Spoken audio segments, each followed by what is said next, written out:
ऐश्वर्या कपूर और आप देख रहे हैं मेरे साथ पूछता है भारत। और दर्शकों, पूछता है भारत में ऐश्वर्या के एजेंडा में आज मैं बात करने जा रहा हूं कि ये जो पूरे देश में और खासकर उत्तर प्रदेश में, मैं दोहरा रहा हूं, खासकर उत्तर प्रदेश में ये ऐसी धारणा बनाई जा रही है कि हिंदू बट रहा है, Hindu so called, and I stress on so called, क्योंकि ये जो शब्द ही हैं ऊंचा और नीचा, मैं इसके खिलाफ हूं पर्सनली एंड ऑर्गेनाइजेशनली। ये so called ऊंची जाति और निचली जाति, इनकी हिम्मत कैसे होती है सनातनियों को बांटने की? इनकी हिम्मत कैसे होती है हिंदुस्तान में रह के हिंदुओं को ऊंचा और नीचा में बांटने की? इनकी हिम्मत कैसे होती है आज 2025 में किसी को ऊंचा और किसी को नीचा कह देने की? लेकिन ऐसी धारणा बनाई जा रही है विपक्षी पार्टियों द्वारा, and Siddharth ji, to be specific, by the Congress and the Samajwadi Party. Sapa और कांग्रेस are working overtime. अगर इतना काम वो अपनी पार्टी के उत्थान में कर ले, पार्टी को उठाने में कर ले, तो उनके पार्टियों का राजनीतिक स्तर बढ़ जाए। जितना समय वो इसमें लगा रहे हैं कि सनातनियों को, हिंदुओं को बांट दिया जाए, इस सो कॉल्ड ऊंची और नीची जातियों में बांट दिया जाए, ऊंची और नीची जातियों में। क्यों? क्योंकि उससे उनकी पीडीए, उसमें उनकी तुष्टीकरण की राजनीति, जिसमें सिर्फ सपा नहीं कांग्रेस भी शामिल है, सक्सेसफुल होती है। कांग्रेस और समाजवादी पार्टी एकता की नहीं, जोड़ने की नहीं, तोड़ने की राजनीति कर रहे हैं। और यह हर स्तर पे हो रहा है। उनसे यह बर्दाश्त नहीं हो रहा है कि उत्तर प्रदेश में बाबा की सरकार चल रही है। अभी सरकार में मैं बाद में आऊंगा कि सरकार के ऊपर भी कैसे सवाल लगते हैं, लेकिन पहले जो मुख्यमंत्री ने कहा, जो बाबा ने कहा, एनी कोट्स कोई और नहीं, बाबा साहब अंबेडकर को कोट किया उत्तर प्रदेश के मुख्यमंत्री ने। उन्होंने कहा कि बाबा साहब ने कहा था जब हैदराबाद का निजाम अत्याचार कर रहा था, यह उस समय की बात है, तब बाबा साहब ने हैदराबाद के हिंदुओं को बैरिस्टर असदुद्दीन ओवैसी साहब और उत्तर प्रदेश में चंद्रशेखर, सांसद चंद्रशेखर, जो अपने आप को कोट अनकोट रावण के नाम से पहचानने में ज्यादा ही फाइंड्स प्राइड, वो सुने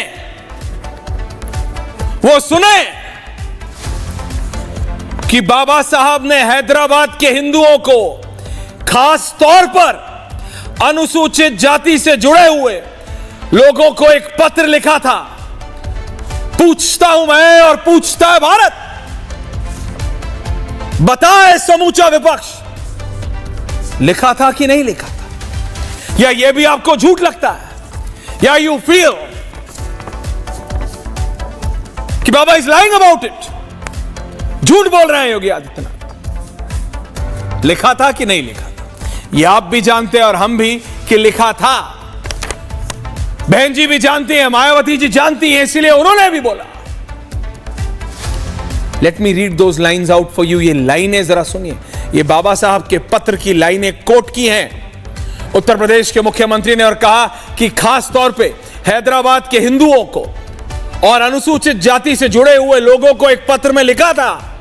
उन्होंने कहा था, उन्होंने कौन? बाबा साहब अंबेडकर ने, किसी स्थिति में, and I stress when I से, किसी भी स्थिति में इस्लाम स्वीकार न करें, दबाव में कतई ना आए, अंतिम संकट हो तो पलायन कर जाएं, लेकिन इस्लाम स्वीकार ना करें।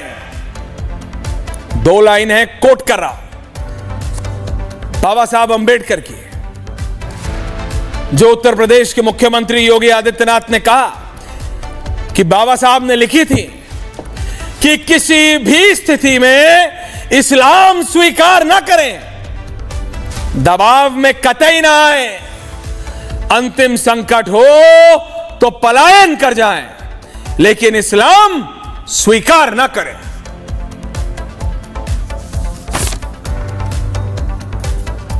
अखिलेश यादव और कांग्रेस पार्टी के नेता, देखिए कांग्रेस पार्टी में किसी और से बात करने का कोई फायदा नहीं, प्रियंका वाड्रा से भी नहीं, क्योंकि कांग्रेस की जो भी इंटरनल पॉलिटिक्स है, देखिए एक ही पार्टी, एक ही परिवार की पार्टी है। उस परिवार में देखिए, हर परिवार में जहां बर्तन होते हैं वहां खटकते हैं, लेकिन इस परिवार के बर्तन थोड़े ज्यादा ही खटकते हैं। तो प्रियंका वाड्रा से भी पूछने की कोई वैल्यू नहीं है, क्योंकि उनको खुद पार्टी में वो नहीं दे रहे। तो राहुल गांधी से सीधा पूछना चाहिए, और सपा में अखिलेश यादव से, डू यू एग्री? बाबा साहब के नाम पे राजनीति कर रहे हैं, तो बताइए, do you agree? Do you और डू यू नॉट? बात सिर्फ इतनी है दर्शकों, क्योंकि समाजवादी पार्टी और अखिलेश यादव का यह मुस्लिम यादव कॉम्बिनेशन नहीं चला जो स्वर्गीय नेताजी चला रहे थे। वो जड़ के नेता थे, उन्होंने एक फॉल्ट लाइन ढूंढी थी, उस पर काम किया था, MY कॉम्बिनेशन चलाया था, वो किया था। सिद्धार्थ जानते हैं इसको भली भांति। उसके बाद अखिलेश यादव को किसी ज्ञानी आदमी ने यह ज्ञान दिया कि MY से उठिए और PDA पे आइए। आप MY खुले तौर पे बोल नहीं पाते हैं, मुस्लिम यादव कॉम्बिनेशन बोल नहीं पाते हैं, झिझकना पड़ता है। डंके की चोट पे बोलने वाला कोई लाइए, कोई कॉम्बिनेशन, तो उस पे लाया गया PDA।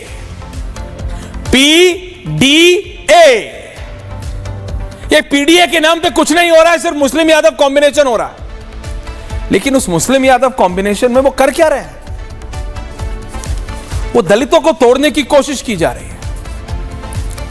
स्वामी दीपांकर जी जो इतने समय से सिर्फ हिंदुओं की एकता की बात कर रहे हैं, आज वही बात बाबा ने की है कि सब सनातनी हैं, इस्लाम स्वीकार ना करें आप। ये किसने कहा था? बाबा साहब अंबेडकर ने, उनकी चिट्ठी है। गलत है तो बता दें कि चिट्ठी है, योगी आदित्यनाथ ने गलत कोट किया है, तो फिर योगी आदित्यनाथ प्रूव करेंगे कि सही है कि गलत है उन्होंने जो कहा है। लेकिन बात सिर्फ इतनी है, ये कौन है और क्यों हिंदुओं को बांटना चाहते हैं, सनातनियों को बांटना चाहते हैं, ये सो कॉल्ड ऊंची और नीची जातियों में बांटना चाहते हैं। यहां तक डेस्परेशन इतना बढ़ गया है व्यूअर्स कि उनसे बर्दाश्त नहीं हो रहा है कि उत्तर प्रदेश में दूसरी बार योगी आदित्यनाथ सरकार चला रहे हैं, तो उन्होंने सरकार को भी ऐसा माहौल बना दिया है, ऐसा माहौल सोशल मीडिया पे बना रहे हैं कि बस वन छोड़िए, ऐसा बना दिया है कि ठाकुर वर्सेस ऑल चल रहा है। यह माहौल बना दिया है उत्तर प्रदेश में, विपक्ष ने बनाने की कोशिश कर रहा है। कोशिश अखिलेश यादव ने क्या किया आज? सिद्धार्थ यादव जी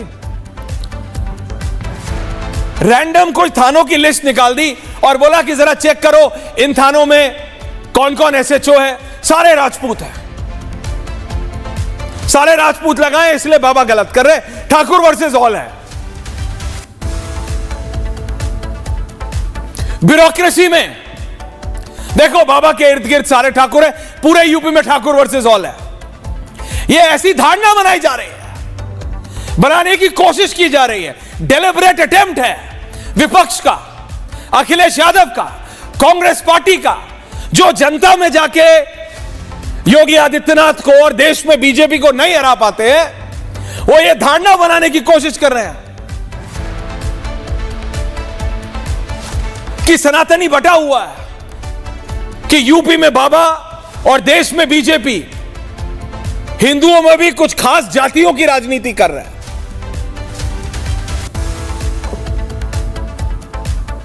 अखिलेश यादव से कोई ये पूछने की हिम्मत करेगा क्या कि कुछ थाने नहीं, जितने जिले हैं उत्तर प्रदेश में, उस जिलों के एसएसपी कप्तान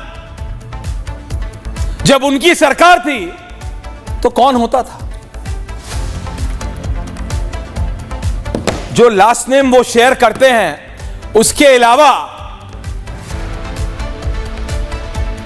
कितने जिले थे उत्तर प्रदेश में जहां Yadav SP, SSP, SP city, TM नहीं थे?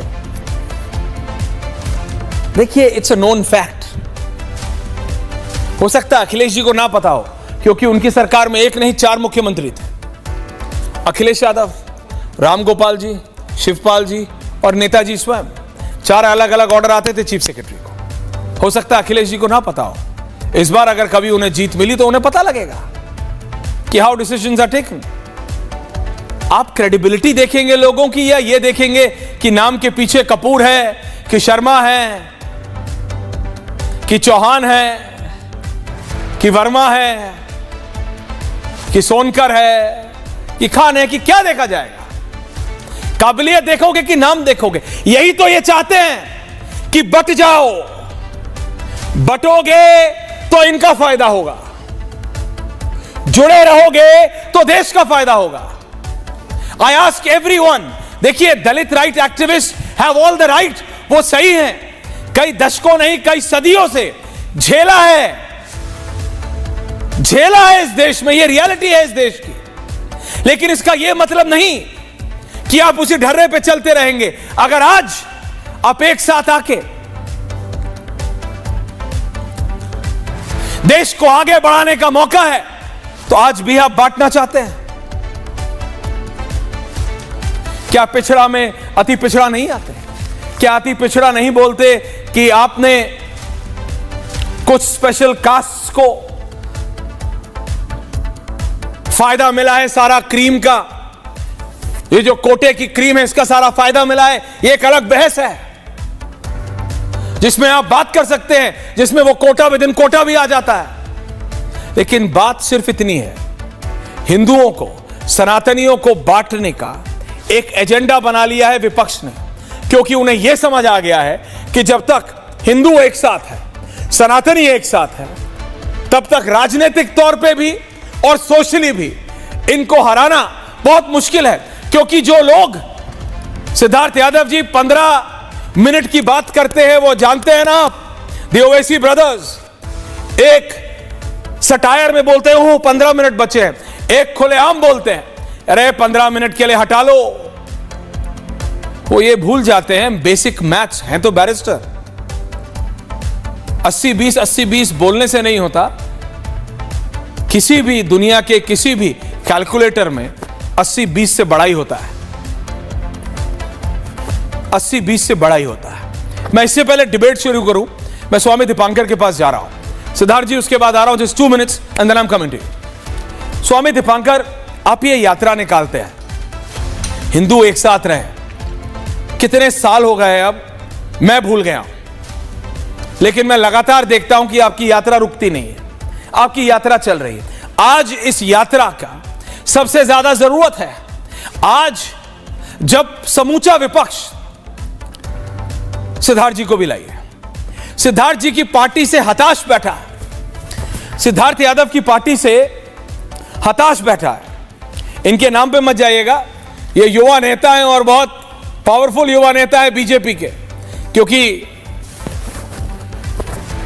आमतौर पे ये होता है कि समाज, Siddharth Yadav can he be on air please, I am speaking about him director. Siddharth कि जैसे ही सिद्धार्थ यादव बोला जाए तो लगता है समाजवादी पार्टी के प्रवक्ता होंगे, क्योंकि वहां एक ही पार्टी, आपको पता है सिद्धार्थ जी, वहां apart from the Yadav clan no one can arise, but BJP has a bouquet in its presence. So I will come to you. लेकिन स्वामी जी, क्योंकि राजनीतिक तौर पे सिद्धार्थ की पार्टी को हरा नहीं पा रहे हैं, तो अब सोशल फैब्रिक और हिंदुओं को बांटने में लग गया, ऊंची जाति और नीची जाति। यह प्रेजेंट किया जा रहा है कि यूपी में ठाकुर बनाम ऑल हो गया है, जो कि पूरी तरह गलत है। यह प्रेजेंट किया जा रहा है कि पूरे देश में जो प्रधानमंत्री कहते हैं सबका साथ सबका विकास, वो गलत है। दलितों के साथ शोषण हो रहा है। दलितों के घर पे पानी नहीं पहुंच रहा, दलितों के घर तक, गांव तक सड़क नहीं बन रही, बिजली नहीं आ रही। आप घूमते हैं स्वामी जी। मैं आपसे पूछना चाहता हूं स्वामी दीपांकर, और उसके बाद मैं इस पॉलिटिकल डिबेट की तरफ बढ़ रहा हूं। 60-40 स्वामी दीपांकर। ये ऐश्वर्या भाई कोरा झूठ है। इससे ज्यादा लपट झूठ कुछ नहीं हो सकता, इससे ज्यादा निपट झूठ कुछ नहीं हो सकता कि दलित हिंदुओं से अलग है और ना दलित हिंदुओं से अलग हो सकता है। मैं समझता हूं जितना बड़ा स्वामी दीपांकर हिंदू है या जितना स्वामी दीपांकर हिंदू है, उतना ही मेरे देश का दलित, मेरे देश का वाल्मीकि, मेरे देश का यादव, मेरे देश का कुर्मी, मेरे देश का प्रजापति, मेरे देश का त्यागी, मेरे देश का वर्मा, मेरे देश का शर्मा, मेरे देश का जाट, मेरे देश का गुर्जर है। वो बिल्कुल अलग हो नहीं सकता, और अलग करने की कल्पना करना भी मुझे लगता है कि पाप है, और इस पाप से बचना चाहिए। आज आप यात्रा के बारे में पूछ रहे थे तो इतना ही कहूंगा, आज 875 दिन हो गए ऐश्वर्या भाई। 875 दिन से निरंतर ये यात्रा जारी है, 95 लाख लोगों को जोड़ चुकी है। और आज उत्तर प्रदेश के मुख्यमंत्री जी ने बहुत बड़ी बात कही कि कोई हम में से कम हिंदू नहीं है, हम सब लोग हिंदू हैं, संगठित हैं और एक हैं, और सभी हिंदुओं को हिंदू होने पर गर्व है, क्योंकि स्वामी विवेकानंद को भी था, संत रविदास जी को भी था, संत वाल्मीकि जी को भी था। मैं समझता हूं कि जिन संत रविदास ने गाय, गंगा और हिमालय की बात कही, क्या उनसे बड़ा कोई हिंदू हो सकता है? जिन्होंने राम की कल्पना की और राम को दुनिया तक पहुंचाया, क्या उन वाल्मीकि जी से बड़ा कोई हिंदू हो सकता है? मुझे नहीं लगता। बेसिक खलबली का कारण यह है जो मुर्शिदाबाद में घटना घटी है, उस घटना के बाद विपक्ष का मौन और सन्नाटा छा जाना हिंदुओं के पलायन पर मेरे मन में कई बार आता है, एक बार उनकी जातियां पता कर लीजिए, शायद उनमें से कोई पीडीए से हो, उनमें से कोई कुर्मी हो, उसमें से कोई आपसे संबंधित जिसे आप अपना मानते हैं वो हो, पर है तो वो हिंदू। उन दो दास परिवारों में से किसी एक को तो उठ करके कहिए सर कि वो लोग हिंदू हैं और उन पर भी हम लोगों को गर्व है और वो भी हमारे हैं। मैंने बहुत सारे लोगों को सुना ऐश्वर्या भाई, इस बीच किसी डिबेट का तो हिस्सा नहीं बन पाया, मगर सुना मैंने क्योंकि यात्रा में था। बहुत सारे लोगों ने यह भी कहा कि हम कोई सरकार के प्रवक्ता नहीं हैं, मगर आप संसद में खड़ा होकर के कह सकते हैं कि जय फिलिस्तीन। आप फिलिस्तीन के प्रवक्ता हो सकते हैं, गाजा के मुसलमानों के लिए हमदर्दी जता सकते हैं, मगर बंगाल में जो हिंदुओं के साथ हो रहा है उस पर आपके हमदर्दी के दो शब्द नहीं फूटते। और मुझे उससे ज्यादा अपने मुसलमान भाइयों से शिकवा है और गिला है। आपका प्रदर्शन, आपका विरोध वफ के लिए था ना भाई साहब, तो हिंदुओं को क्यों मारा? हिंदुओं की क्या गलती थी उस दास फैमिली की? आप भाईचारे की बात करते हैं ना, गंगा यमुनी तहजीब की बात करते हैं ना, शर्माते। एक दिन के लिए बोलिए कि जो विरोध हम वफ कानून के विरोध में कर रहे हैं, एक दिन के लिए हम नहीं करेंगे। जो बंगाल में हिंदुओं का नरसंहार हुआ, पलायन हुआ, हम उसके विरोध में करेंगे। तब मैं मानूंगा कि आप मेरे भाई हो, तब मैं कहूंगा कि गंगा यमुनी तहजीब जिंदा है, और मुझे लगता है उसे जिंदा रहना चाहिए। उसके लिए यहां बैठे जुनैद हारिस साहब को बोलना चाहिए, जो 2-2 साल के दूध मुए बच्चे मां उनको लेकर जा रही है, अपनी गोद में उठाकर जिस स्कूल में पढ़ना था उसमें शरणार्थी बनकर पढ़े। मुझे समझ में नहीं ला रहा हूं, लेकिन मेरे साथ एक बहुत ही, जिन्हें मैं बहुत ही पढ़ा लिखा प्रोफेसर जुनैद हैरिस है। मैं सिर्फ चाहता हूं आप इनके व्यू पॉइंट सुने, क्योंकि आपने कुछ पूछा इसलिए मैं पूछ रहा हूं आपके मुस्लिम भाई से, प्रोफेसर जुनैद हैरिस से, इससे पहले कि सिद्धार्थ आए और राजनीतिक डिबेट हो। मैं सिर्फ इतना पूछ रहा हूं, प्रोफेसर साहब बताइए, स्वामी दीपांकर ने क्या गलत कहा? एक शब्द तो बताइए, क्या इस देश का मुसलमान हिंदू का भाई नहीं है? क्या हिंदू मुसलमान का भाई नहीं है? तो घर जलाने की क्या जरूरत है? आपको सरकारों से गिला है, आपको सरकारों से नाराजगी है, आप लोगों को मार रहे हैं। जुनैद हैरिस साहब, आपको एक मिसाल रखनी चाहिए कि बोले कि हां, हम आंदोलन करेंगे उनके खिलाफ जिन्होंने ये उग्र प्रदर्शन किया, जिन्होंने ये आतंक फैलाया, जिन्होंने 200 नहीं, 500 नहीं, 800,000 परिवारों को मजबूर किया अपने ही देश, अपने ही शहर, अपने ही प्रदेश, अपने ही जिले से पलायन करने को। उनकी तरफ कोई सहानुभूति नहीं आपकी। प्रोफेसर साहब, पहली बात तो मैं आपको ये बता दूं कि स्वामी जी ने जो सवाल उठाया है बहुत ही जेन्युइन सवाल है वो, और मैं 110% उन लोगों के साथ हूं जो वहां पर बेघर हुए हैं। हमें सियासत से मतलब नहीं है, हमारा पैगाम मोहब्बत है जहां तक पहुंचे। इसका मतलब ये नहीं है कि ममता बनर्जी के फेवर में हम बात करें या किसी दूसरी पार्टी के मुखालफत में बात करें। मामला ये है कि जिसको भी एडमिनिस्ट्रेशन की गलती की वजह से मैं इसे मानता हूं कि सड़क पर आना पड़ा, और मुजरिम हिंदू हो और मुसलमान हो इसमें तौल कर बिल्कुल नहीं देखा जाना चाहिए। मैंने जहां पर भी बोला है मैंने यही बोला है कि मैं उन मजलूमों के साथ हूं जो कि सड़क पर आ गए हैं, जिनका घर उजड़ गया है, जो कि कत्ल हुए हैं। जाहिर सी बात है, इसमें कोई शक नहीं है भाई। इसमें बहुत जेन्युइन बात उन्होंने कही है अभी कि ये वक्फ का मामला गवर्नमेंट ने मुसलमानों के साथ अत्याचार किया है। गवर्नमेंट के खिलाफ कानून को हाथ में लिए बगैर जो संविधान जिसकी इजाजत देता है उसके लिए जो कुछ भी करे, लेकिन इससे किसी हिंदू को तकलीफ पहुंचे, इससे किसी दूसरी जाति के आदमी को तकलीफ पहुंचे, ये सरासर गलत और बहुत ही बुरी बात है। इसके लिए मैं जाती तौर पर अगर मैं वहां पर मौजूद होता तो मैं उनके साथ खड़ा होता, और आज भी अपने आप को मैं खड़ा पा रहा हूं जो मजलूम हैं, और मैं उनके साथ बिल्कुल नहीं हूं जो भले नाम से अपने नाम के साथ मोहम्मद लगाते हों और कलमा ला इलाहा पढ़ते हों और जबान से अल्लाहु अकबर कहते हों। इसलिए कि तीनों करने वाले का काम यह नहीं है कि किसी को बेघर करे, यह नहीं है कि किसी को कत्ल करे, बल्कि आप अपनी शराफत से अपनी बात कहते।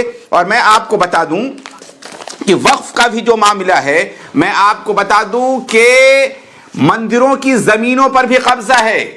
मैं फेवर कर रहा हूं कि गवर्नमेंट उनको भी छुड़ाने के लिए, इसके लिए वक्फ भी अपने साथ मिलाकर के लड़ाई लड़नी चाहिए, न कि हिंदू और मुसलमान बनाकर के इस मामले को उठाना चाहिए। बिल्कुल स्वामी जी, मैं आप इस सिलसिले में मैं बिल्कुल आपसे सहमत हूं और आपके साथ हूं। मैं कुछ कह रहे हैं, कुछ कहना चाहता हूं। हाँ स्वामी जी, उसके बाद देना have to open the date. Siddharth वेट कर रहे हैं।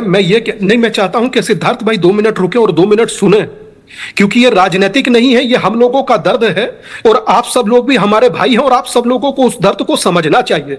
उस दर्द का मर्म ये है और उस दर्द के मायने ये हैं ऐश्वर्या भाई, कि क्या गलती है उन लोगों की जो इस वजह से सफर कर रहे हैं, जो बच्चे यतीम हो गए।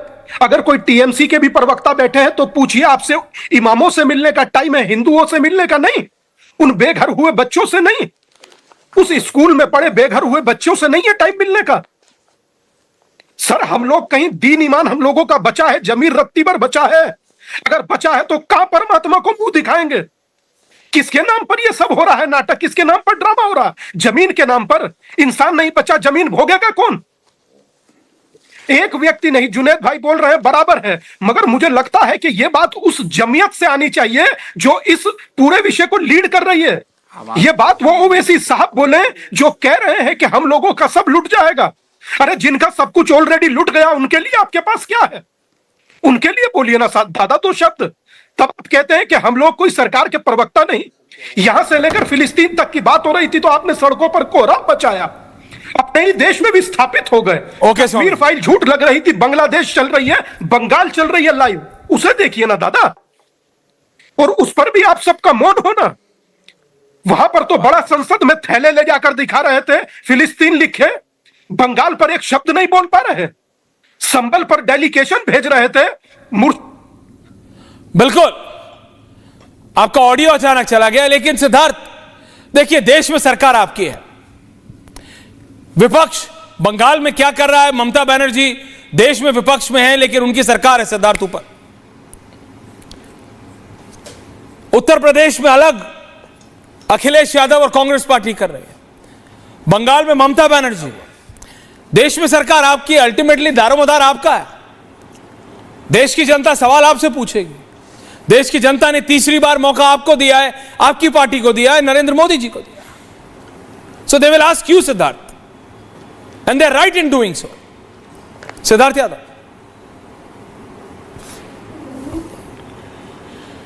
ऐश्वर्या जी, बिल्कुल देश की जनता को हमसे सवाल पूछना चाहिए, पर अभी आपने डिबेट में 2 बहुत महत्वपूर्ण विषयों को उठाया और मैं दोनों पे ही बात करना चाहूँगा। आपने शुरुआती वक्तव्य में कुछ बातें ऐसे कहीं जो हो सकता है कि देश की कई ऐसी पॉलिटिकल पार्टियां जो अपनी राजनीतिक दुकान चला रही हैं, कईयों को पेट में दर्द करने वाली होगी।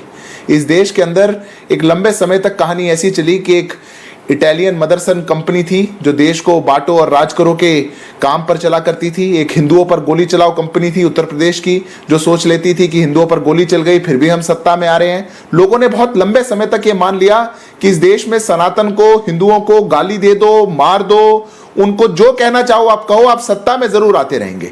पर यह समय बदला जब नया सवेरा हुआ और देश का हिंदू भी जागा, सनातनी भी जागा, और आज उनकी दुकानें बंद हो गई। बंद होने पर काम बंद नहीं हो पाया। देश में आज वो पत्रकारों की जाति पूछते हैं, देश में जाति का फितूर इतना बैठ चुका है उनके जाकर के कि वो सैनिकों की जाति पूछते हैं, जो दिख जाए वो उसकी जाति पूछते हैं, और जाति जाति जाति करते करते तुष्टीकरण की दुकान चलाते रहते हैं। आज उस तुष्टीकरण के कारण बंगाल जल रहा है। देश की जनता ने हमको चुना है, उसकी जवाबदेही है। तभी आज बंगाल का बच्चा कह रहा है, जब बीएसएफ का कॉन्वॉय बंगाल के अंदर पहुंचता है तो वो एक राहत की सांस लेते हैं और एक दूसरे को कहते हैं कि अब हमको बचाने वाले आ गए। ऐसा क्या हो गया कि बंगाल के एक हमारे देश के राज्य जो कि बॉर्डर से भी जुड़ा हुआ है, उसके वहां के प्रशासन को लेकर के इतनी हमारे देश के लोगों के अंदर उदासीनता आ गई है। आज बंगाल के अंदर यह स्थिति बन चुकी है कि पहले चुनाव हो जाए तो उसके बाद पोस्ट पोल वायलेंस हो और ये सारी पॉलिटिकल पार्टियां मुंह बांध करके बैठ जाएं, ये चुप होकर के बैठ जाएं। हमने अपने कार्यकर्ता खोए हैं, आज वहां पर हिंदू समाज ने अपने लोग खोए हैं, हमने देश के नागरिक खोए हैं। मैं तो ऐश्वर्या जी आपके शो पर कहता हूं, ये देश हमारा ही तो है, ये किसका देश है? क्या राजनीति के लिए हम छोड़ देंगे?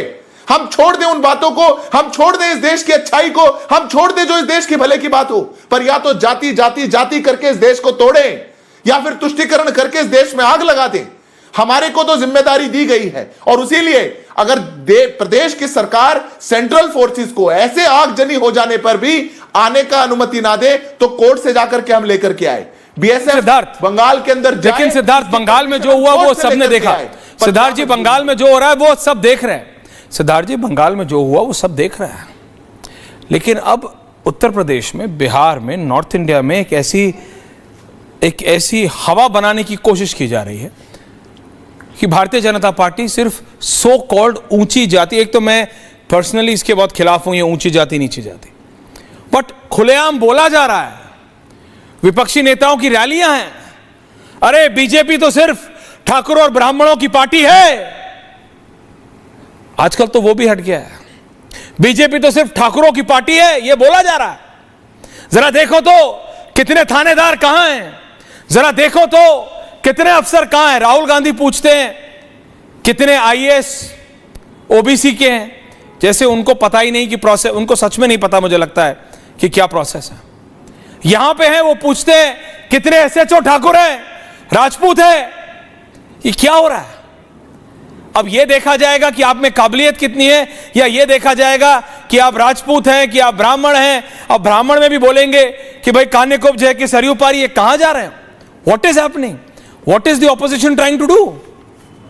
सिद्धार्थ, देखिए ऐश्वर्या जी, इनका एजेंडा तो बिल्कुल साफ है। ये तो देश में विभाजन करो और राज करो की नीति पर है। बहुत किया था लोकसभा चुनाव से पहले भी, जाति जनगणना की बात भी करी। जिन लोगों को 2014 से पहले ये तक नहीं पता था कि ओबीसी का फुल फॉर्म क्या है, राहुल जी से उनने एक शब्द एक बार कहीं किसी पब्लिक रैली में ओबीसी के लिए कहा हो तो मैं मान जाऊंगा। एक शब्द जिस व्यक्ति ने नहीं किया, सडनली उसको क्या हुआ कि उसको जाति जनगणना भी याद आ गई, उसको पिछड़ा भी याद आ गया। और अगर याद आ गया, मैं तो 4 सवाल पूछता हूं। पूछिए ना दीपक रंजन से, काका कालेलकर पूछिए दीपक रिपोर्ट को दबाए रखा। वो कौन लोग थे जिन्हें 14 साल मंडल कमीशन की रिपोर्ट को दबाए रखा?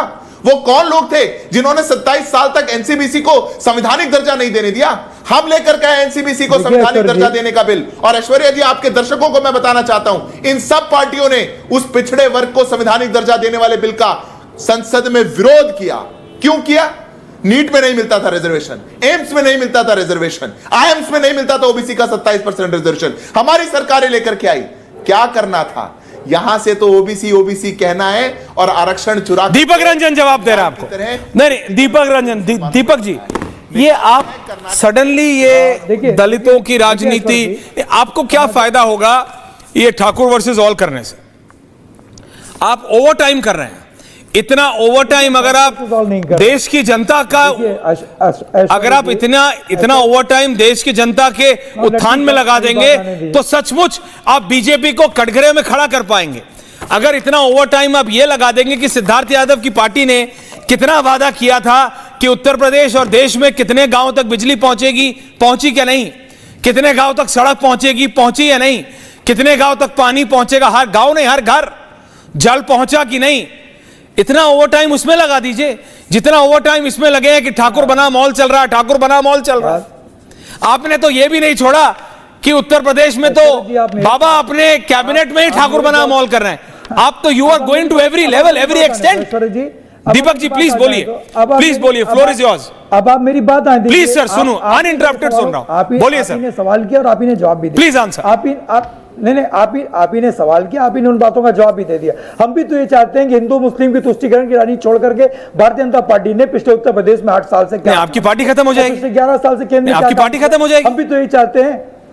नहीं, ये तुष्टीकरण की राजनीति तो ये कर रहे हैं। देखिए, समाजवादियों का, सोशलिस्टों का शुरू से ही नारा था कि समाज जोड़ो जाति छोड़ो, और जातिगत जनगणना की बात हम इसलिए करते हैं लगातार, सड़क से लेकर के सदन तक। अगर आप कोई इनके लिए इनको अगर आप सबल और प्रबल बनाना चाहते हैं, कोई अफर्मेटिव पॉलिसी लेकर आना चाहते हैं, तो आप Deepak ji very in principle सवाल है। ये बोलने के लिए अच्छा है, डिबेट्स के लिए अच्छा है, नहीं ये डिबेट्स के लिए अच्छा है, लेकिन आप भी नेता है, सिद्धार्थ भी नेता है। देखिए, मैं बहुत सिंपल बात कर रहा हूं। अगर आप मुस्लिम की, अगर आप प्रो मुस्लिम, ये वही बात हो गई कि आप बीजेपी से बोल रहे हो कि प्रो हिंदू राजनीति मत कर। बीजेपी तो घोषित प्रो हिंदू है, तो आप बोलो ना, आप बोलते भी नहीं और करते भी हो। आप प्रो मुस्लिम हो तो फिर ये आप प्रो मुस्लिम हो, बीजेपी को ऑफिशियल ये नारा हटा देना। नहीं, आप मुझे बोलिए ना, आप क्यों हिंदुओं को बांटना चाहते हैं? आप क्यों हिंदुओं को बांटना चाह रहे हैं? आप क्यों हिंदुओं को बांटना चाह रहे हैं? There is a difference between, Deepak ji, there is a difference between being pro someone and being anti someone. किसी के समर्थन में होना और किसी के खिलाफ में होने में फर्क है। इंटरप्ट करोगे अगर आप इस तरह मैं इंटरप्ट नहीं, मैं आपसे सवाल पूछ रहा हूं, प्लीज बताइए दीपक दादा। इनको सिद्धार्थ यादव जी को तो आपने एक मैं उस इंटरप्ट नहीं किया। मैं सिद्धार्थ से भी पूछूंगा अगर मुझे लगेगा he is going out of line. सुन लीजिए जी, बोलिए। मेरी बात आने दीजिए। बोलिए। मेरी बात, जहां दलितों पे अत्याचार आज की तारीख में, अभी आगरा का आपने अब 2 दिन पहले आगरा का आपने नहीं देखा किस तरीके से दूल्हे को खींच करके मारा गया। अभी प्रयागराज में आपने सज्जन कुमार जी को भी लाई, 35 साल के एक नौजवान को आज जला करके मरने के उसको छोड़ दिया गया। तो आप दलितों के साथ जिस तरीके से आज की तारीख में अत्याचार हो रहा है, और अगर हम आवाज उठा रहे हैं, समाजवादी पार्टी के लोग या हमारे राष्ट्रीय अध्यक्ष आवाज उठा रहे हैं, तो गलत कर रहे हैं। आप दलितों के लिए आवाज उठा रहे हैं, अगर तो बहन जी इतने सालों से क्या कर रही हैं? अगर आप दलितों के लिए आवाज उठा रहे हैं तो बहन जी क्या कर रही हैं? बहन जी का नहीं, बहन जी ने तो, बहन जी देखिए, हाँ, बहन जी देखिए, अगर आप दलितों के लिए कर रहे हैं तो बहन जी क्या कर रही है? इट्स वेरी, देखिए, मैं एक पत्रकार के तौर पे आई एम बेडाजल्ड, भटक चुकी हैं ऐश्वर्या। दर्शकों को भी समझना पड़ेगा what is happening. Samajwadi party कह रही है, स्वर्गीय मुलायम सिंह यादव जी की पार्टी कह रही है कि वो दलितों के लिए काम कर रही है। आप समझिए भाई, मैं एज ए रिपोर्टर, मेरे को 2 मिनट के लिए अपने सर को झंझोड़ना पड़ता है, क्या हो रहा है भैया? अच्छा ठीक है, समाजवादी पार्टी के प्रवक्ता कह रहे हैं कि वो दलितों के उत्थान के लिए काम कर रहे हैं। बहुत अच्छी बात है, सुनने में अच्छा लगता है। हाँ बोलिए। बिल्कुल काम करेंगे। बहुत अच्छा। आप बताइए, आज की तारीख में, पुराने जमाने में सुना जाता था, आज के जमाने में भी अगर घोड़ी नहीं चढ़ पा रहा है दलित, तो ये कितने निंदनीय है? आप बताइए। गलत है, कहीं सच्चाई है? गलत है, बिल्कुल सच्चाई है, रियलिटी है। आज भी कई गांव ऐसे हैं जहां कुएं वाली दिक्कत भी है, मैं मानता हूं। अगर हम देखिए, सच्चाई को मना करने से कुछ नहीं होगा, चाहे आप हो या सिद्धार्थ हो। अगर मना करेंगे तो मैं बोलूंगा नहीं है, नहीं, जेन्युइन प्रॉब्लम है, और सिर्फ यूपी में नहीं है, ऐश्वर्या भाई, हरियाणा में भी है, तो सरकार से ही होगा ना, एमपी में भी है। सरकार में बैठे लोगों से तो सवाल जवाब होगा। जो सरकार में बैठे, 8 साल से मेरे भाई की सरकार है, केंद्र में इनकी 11 साल से सरकार है, सवाल जवाब अगर इनके राज्य में अगर जो है नौजवान या युवक या किसी समाज से, किसी वर्ग से आता है, अगर वो घोड़ी नहीं चढ़ पा रहा है, सज्जन जी पढ़ के घसीट ले आ रहा है, सज्जन कुमार सिंह, कौन सा सिद्धार्थ जी समाजवादी। अब मैं जरा सज्जन जी के पास जा रहा हूं, दलित चिंतक हैं, he is a senior person, मैं इनका व्यू पॉइंट समझना चाहता हूं। सज्जन सर, सज्जन कुमार सिंह जी, सज्जन जी जी सज्जन जी, मैं आपका व्यू पॉइंट जानना चुनाव की रणभेरी बचे है, और दलितों की चिंता करने के पीछे मंशा है वोट लेने की, चाहे वो भारतीय जनता पार्टी हो चाहे समाजवादी पार्टी हो। दलितों के राजनीतिक उत्थान हो, दलितों की सामाजिक सुरक्षा मिले, दलितों को आर्थिक उत्थान हो, इस पे किसी भी पार्टी को कोई लेना देना नहीं है। भारतीय जनता पार्टी आज आंसू बहा रही है, हिंदू एकता की बात कर रही है, लेकिन सिर्फ वोट लेने के लिए हिंदू, और जब राजनीतिक उत्थान की बात हो, सामाजिक सुरक्षा की बात हो, आर्थिक समरसता की बात हो, तब आप दलित। और रही बात समाजवादी पार्टी की, मुझे हंसी आती है जब समाजवादी पार्टी के प्रवक्ता कहते हैं दलितों के लिए उन्होंने बहुत कुछ किया। अरे कुछ नहीं किया, जितना दलितों का एट्रोसिटी समाजवादी पार्टी के रीजन में हुआ उतना शायद भारतीय जनता पार्टी के रीजन में नहीं हुआ। मैं खुल करके कहता हूं, हाँ आज मनसा आप राजनीतिक दलों की समझ लीजिए, दलितों को सिर्फ भुनाने में लगे हैं। अखिलेश यादव जी अगर आज रामजी लाल सुमन के घर जाते हैं तो इसका यह मतलब नहीं कि वो पिंगे बढ़ा रहे हैं और उनको राजनीतिक एक दिखता है अवसरवाद, ये अवसरवाद की राजनीति है। रही बात भारतीय जनता पार्टी की, दलितों से कोई प्रेम नहीं है, हिंदू एकता की बात तो करते हैं, लेकिन हिंदू एकता में आज जो आजादी के बाद से भी दलितों के लिए हुआ क्या है, ये संघ जो इनकी आइडियोलॉजिकल इंस्टीट्यूशन है, उन्होंने दलितों के लिए क्या क्या शायद इनके पास जवाब नहीं होगा। सज्जन जी, वोट बैंक सज्जन जी, किसी भी उत्थान की कोई सज्जन जी, दलित रहे, सज्जन जी, यही आप चाहते हैं। Sajjan ji, can I be in the centre window for a minute? Thank you Sajjan ji. बाबा साहब की एक चिट्ठी का आज योगी आदित्यनाथ ने जिक्र किया। सज्जन जी अगर आपको मेरी आवाज आ रही है, सज्जन जी का फ्रीडम मत डाउन कीजिए। सज्जन जी आपको आवाज आ रही है? सज्जन कुमार जी आपको आवाज आ रही है? सज्जन जी आपको आवाज आ रही है? बाबा साहब अंबेडकर की एक चिट्ठी का जिक्र किया है योगी आदित्यनाथ ने। उन्होंने कहा, उन्होंने चिट्ठी लिखी थी हैदराबाद के हिंदुओं के लिए और खास तौर पर अनुसूचित जाति से जुड़े हुए लोगों के लिए एक पत्र लिखा था।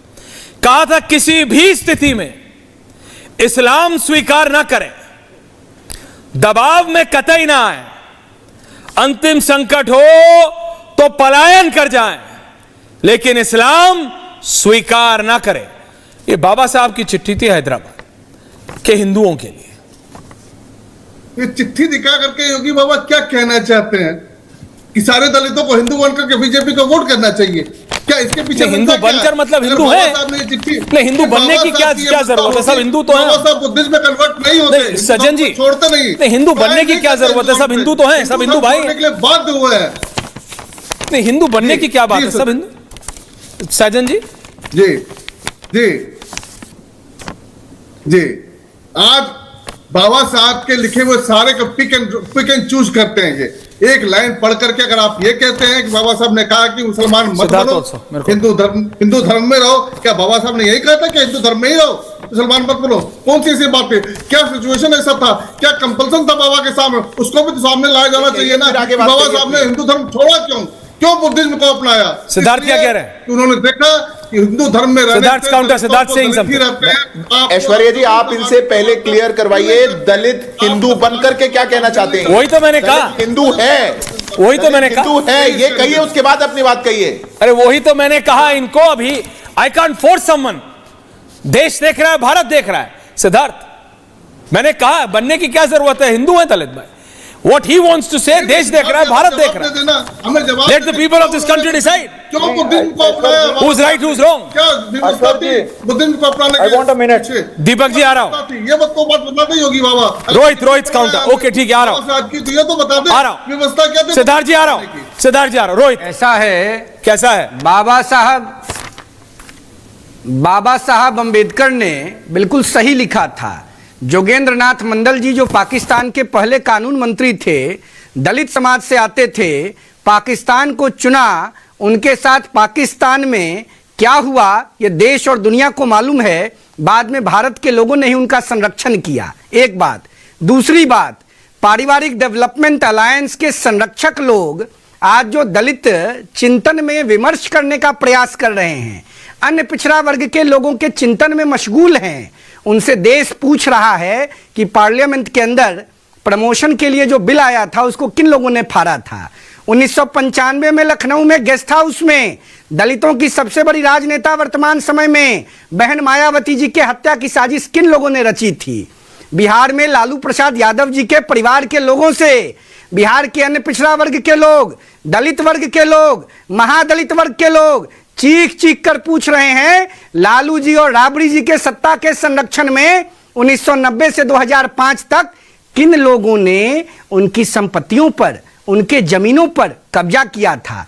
तीसरी महत्वपूर्ण बात, देश के प्रधानमंत्री ईबीसी कम्युनिटी से, देश की महामहिम राष्ट्रपति आदिवासी जाति से, तो अब बताइए ना, देश के उपराष्ट्रपति पिछड़ा वर्ग से, देश में जो सामाजिक न्याय का झंडा प्रधानमंत्री नरेंद्र भाई मोदी जी के नेतृत्व में बुलंद हुआ है, इतना बुलंदी तो कभी कांग्रेस पार्टी ने और समाजवादी विचारधारा की पैरोकारी करने वाले लोकनायक जयप्रकाश नारायण जी, डॉक्टर राम मनोहर लोहिया जी, राजनारायण जी, जनेश्वर मिश्रा जी, कपिल देव सिंह जी, रामजीवन सिंह जी जैसे महान समाजवादी नेताओं के स्कूल से निकले हुए विद्यार्थियों ने साकार नहीं किया। क्या झूठा दलील ये लोग देते हैं। कोड़ा बकवास करना बंद करें। लोकनायक जयप्रकाश नारायण की आत्मा करा रही होगी, राम मनोहर लोहिया की आत्मा करा रही होगी, राजनारायण जी की आत्मा रो रही होगी। जात पात का जो बिगुल बजाया है इन लोगों ने, इनको देश की जनता ने, लेकिन ये आप सोचिए ये क्यों, ये किस टाइम हो रहा है रोहित, ये किस टाइम हो रहा है रोहित, रिजेक्ट करेंगे रोहित, ये किस टाइम हो रहा है? ये उस टाइम हो रहा है जब बंगाल दहक रहा है। रोहित टाइमिंग देखिए, सबको पता है कि Akhilesh Yadav and Mamata Banerjee are on hotline. Siddharth, सबको पता है कि ममता बनर्जी और Akhilesh Yadav are on hotline. Bengal दहक रहा है, बंगाल दहक रहा है, स्टेट गवर्नमेंट के कंट्रोल में नहीं आ रहा है उस समय। रोहित, लोगों ने किया है, अगर केंद्र सरकार बीएसएफ नहीं भेजती तो बंगाल नहीं बचता। कांग्रेस, समाजवादी पार्टी, तृणमूल कांग्रेस, आरजेडी, कांग्रेस, ये सब लोग बंगाल को बनाना चाहते हैं, धार्मिक की राजनीति कर रहे हैं। Haji Rangrez, one versus one. Siddharth, coming to you, give me 2 minutes, thank you. One versus one, thank you. इलाज करेगा Rohit and Rangrez, thank you. बोलिए। देखिए ऐश्वर्या जी, जिस तरीके से भी हमारे सिद्धार्थ भाई बता रहे थे कि क्या नाम ले फूट डालो राज करने का काम जो है सपा या आदर्श पार्टियां करती हैं, उसमें क्या गलत तो मैं इनसे पूछना चाहता हूं कि अंग्रेज तो इस देश से चले गए जिन्होंने फूट डालो राज करने वाला काम किया। आज जो उसी रणनीति पे अगर कोई काम कर रहा है तो वो भाजपा कर रही है। कैसे वो 80-20 में बांटना चाहती है लोगों को, कैसे दलित महादलित में बांटना चाहती है, कैसे जातियों में धर्मों में बांटना चाहती है, कैसे 80-20 की बात करती है, कैसे शमशान कब्रिस्तान की बात करती है। और मैं कहना चाहता हूं कि जो हिंसा मुर्शिदाबाद में बंगाल में हो रही है, मैं आपके बीच में नहीं बोला था। अरे चिंटू मिंटू भाई बैठ जाओ जरा। अरे चिंटू मिंटू साहब बैठ जाइए अभी जरा, रुकिए रुकिए रुकिए। अरे सरकारी दरबारी आदमी को, अरे रुकिए सरकारी दरबारी साहब, रुकिए रुकिए रुकिए रुकिए। ह्यूम अंग्रेजों के प्रतिनिधि थे। अरे भैया सरकारी दरबारी साहब रुकिए रुकिए रुकिए रुकिए रुकिए, बंद करिए अपनी नफरत की दुकान। अंग्रेजों ने बोया, अरे दरबारी आप होंगे, फैक्ट पर बात कीजिए। 1885 में कांग्रेस का बात कीजिए, बोलिए। अंग्रेजों ने मैं तो बोल रहा हूँ, ये बोलने कहाँ दे रहे हैं, मेरी बात जाएगी नहीं फिर तो लोग क्यों नहीं जाएगा बीच में बोल। Okay Rohit, control. Rohit ji please control. Rohit ji please, हाँ बोलिए। मैं कह रहा हूँ ऐश्वर्या भाई, जो मुर्शिदाबाद और बंगाल में हुआ उस हिंसा का हम कंडेम करते हैं और गलत हुआ। जिसने भी किया उसको जो है कानून जो है उसको सजा देगी, जो भी लोग हैं, जो भी उसमें शामिल हैं। मगर जिस तरीके से एक एजेंडा सेट किया जा रहा है कि मुसलमानों को निशाना बनाया जा रहा है, मुसलमानों के खिलाफ सरकार लगातार बिल लेकर आ रही है। मैं पूछना चाहता हूं, मुसलमानों के लिए कि मुसलमानों के खिलाफ? मुसलमानों के खिलाफ बिल लेकर आया जा रहा है। ट्रिपल तलाक मुसलमानों के खिलाफ था सिद्धार्थ यादव? हमारी सरिया में बिल्कुल हमारे ट्रिपल तलाक कर रही है सरकार। ट्रिपल तलाक हमारी सरिया में दखलंदाजी कर रही है। ट्रिपल तलाक सिद्धार्थ जरा सुनिए, वो बता देता हूं। ये वही हाजिर अंग्रेज हैं जो कहते हैं ऐश्वर्या कपूर तुम्हारा था क्या? सब हमारे बाप दादाओं का था, जब तुम्हारे पास कुछ था ही नहीं। जब मैंने इनसे एक बार पूछा था क्या शक है भाई संसद और प्रधानमंत्री का आवास और पूरा गोल्फ लिंक्स और पूरा मंगोलपुरी और टर्मिनल 3 वक्फ बोर्ड कह रहा है उनका, तो बोले है क्या? सब कुछ तो हमारा ही था, तो है हमारा। अब ये कह रहे हैं कि ट्रिपल तलाक का बिल वो मुसलमान बहनों के खिलाफ था। आई चैलेंज यू रंगरेज साहब इन अ पीपल्स कोर्ट। मैं क्या कह रहा हूं, मैं आपको जनता के बीच चैलेंज कर रहा हूं कि आप एक मुझे मुस्लिम महिला बताएं जो बोले वो गलत था। आप सोचिए, फोन पे 7 समंदर पार कोई अब नहीं हो रहे वो काम, अब नहीं हो रहे। अब वो तो गैर कानूनी है। अरे कुछ अब वो गैर कानूनी ज्यादा हो रहे हैं ऐश्वर्या भाई, अब ज्यादा हो रहे हैं। कानून बनाया इन्होंने, अब ज्यादा हो रहे हैं। कोई ट्रिपल तलाक देता है तो वो 2 साल के लिए जेल में चले जाएगा। My God. और उसकी महिला जो होगी उसको कंपेंसेशन कौन देगा? भाई इस तरीके के कानून बनाकर लेकर आते हैं। भाजपा के जो एजेंडा है, भाजपा का Look at him. कि मुसलमानों को Siddharth, just look at him. सामाजिक सच में सर पीटने का मन करता है। राजनीति You are right. आपका एक्सप्रेशन मैं समझ रहा हूं। देश को I completely sympathize with your और कश्मीर बना देना है। इनका तो एजेंडा है कि भाई नफरत की राजनीति से, आग से, दंगों से, और योगी जी बड़ी बड़ी बातें कर रहे हैं, दंगा हो रहा है मुर्शिदाबाद में, भाजपा लगातार बड़ी बड़ी बातें कर रहे हैं। अरे भैया आपके शासन में बड़ी बड़ी बातें, दंगा हुआ, रंगरेज साहब थोड़ा शर्म कीजिए। मध्य रंगरेज साहब थोड़ा शर्म कीजिए। Thank you very much. Siddharth counter, everyone on it. Siddharth counter, Bhajpa दंगा करवा रही है। सिद्धार्थ काउंटर। देखिए, बोलने से नहीं होता, फैक्ट्स रखिए। ये हाजी रंगरेज साहब उस विचारधारा से आते हैं जो all India Muslim personal law board की विचारधारा थी, जिन्होंने जब ट्रिपल तलाक का केस सुप्रीम कोर्ट पहुंचा तो एफिडेविट पर लिख करके दिया कि अगर ये कानून स्क्रैप नहीं हुआ तो इस देश में मुसलमान मर्द अपनी महिलाओं को जला देंगे। ये सुप्रीम कोर्ट में एफिडेविट दिया, सुप्रीम कोर्ट ने फटकार लगाई तो वो एफिडेविट वापस लेना पड़ा। ये उस विचार के लोग हैं। अरे आप क्या जाने मुस्लिम महिलाओं पर क्या बीतता था, आप क्या जाने कि किस प्रताड़ना का करते थे, पर ठेकेदारी उठा रखी है पूरे देश की, और भी ठेकेदार यहाँ बैठे हैं। बड़ी बड़ी बात कर रहे हैं। कैसे आपको सर्टिफिकेट दे सकते हैं? आप किसके बीच में बोल रहे हैं? हिंदू है, आप किसके बीच में बोल रहे हैं? कैसे आप किस तरीके की मैं किसी के बीच में नहीं बोला था। फेडेड डाउन, मैंने नहीं कहा मुझे मैं किसी के बीच में नहीं बोला था। आप सुनने की हिम्मत रखिए। टेलीविजन पर बैठ करके आप लोग सर्टिफिकेट बांटते हैं कि दलित हिंदू बने, दलित को हिंदू बनना पड़ेगा। यह सर्टिफिकेट बांटने का अधिकार किसने दिया? यही है बांटो और राज करो। यही है जो लोग बर्दाश्त नहीं कर सकते मन से कि हिंदू समाज एक साथ कैसे आ गया, ये एक साथ आकर के इस देश के उत्थान की बात कैसे सोच रहा है। वही लोग बात करते हैं और अपने आप को सबसे बड़ा दलितों का मसीहा बता रहे हैं। कौन बता रहा है?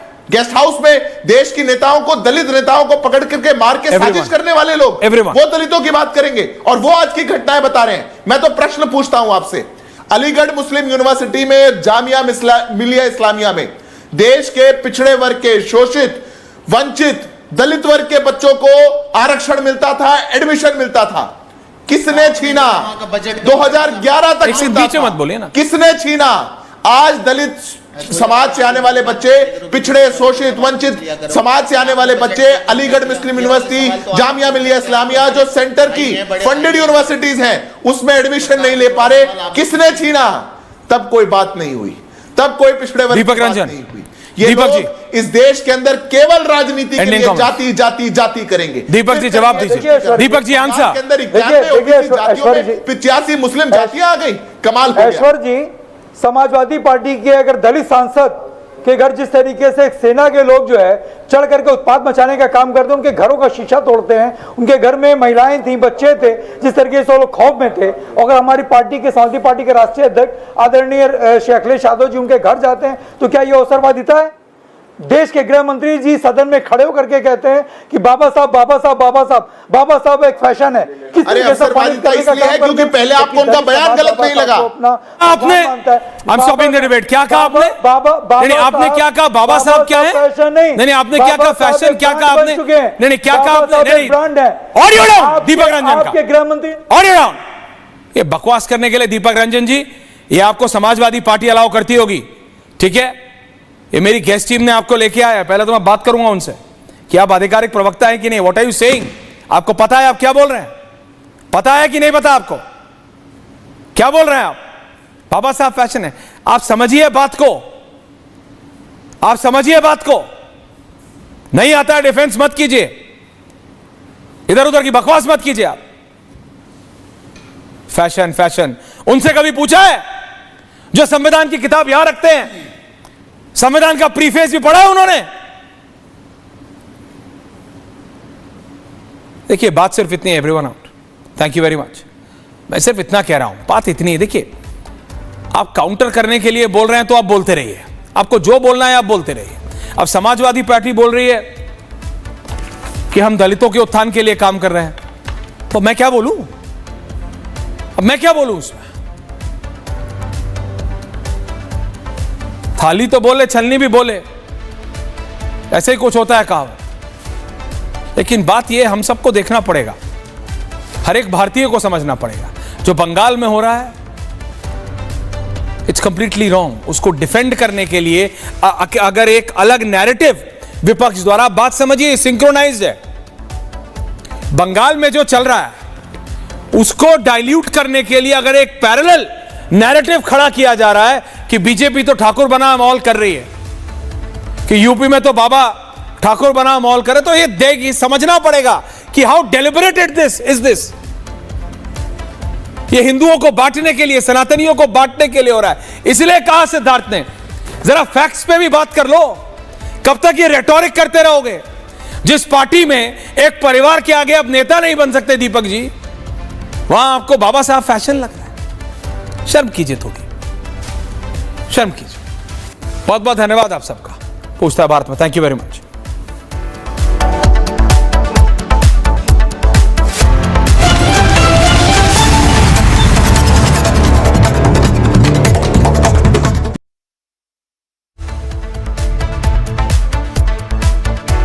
Mahi sir, how much do you love your fans? Honestly, I love my new fans.